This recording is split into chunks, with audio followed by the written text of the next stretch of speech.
Alright guys, now that we've done that, go around to the other side where we will put on the cover for the water pump and the engine case.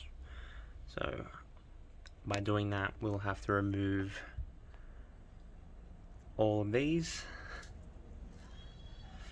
and take this bottom fairing off. And yeah, so I'll go ahead and do that, and then I'll come back. So all I've done is loosen it up a little bit here to see if I can squeeze it in without having to take the whole fairing off. But if I can't, then we'll see. So there's 4 bolts that go into this one, and I'll show you exactly which ones they are in a sec. Now, of course, if you want to see which ones they are, you can line it right up. In my case, sorry, squeeze it right in like that,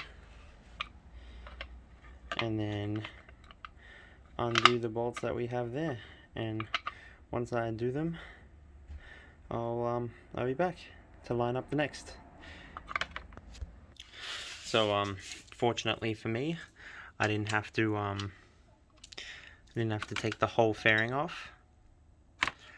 I was able to slip these bolts in. There's one behind here that you can sort of get to depending on your angle, and then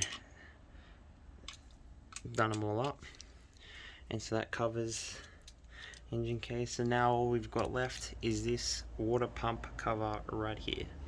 So I'll do that now, and I'll be right back.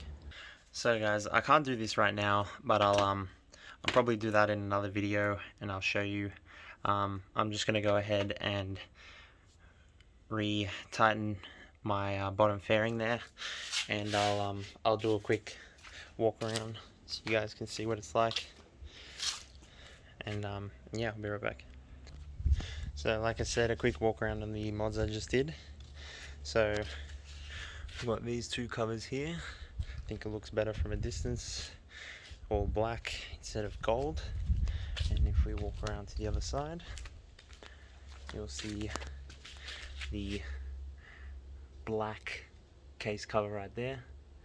And I do have that water pump cover there that I mentioned that I'll put on, and I do actually have frame sliders that I will put on, but they're a little bit more difficult, so probably do that in another video.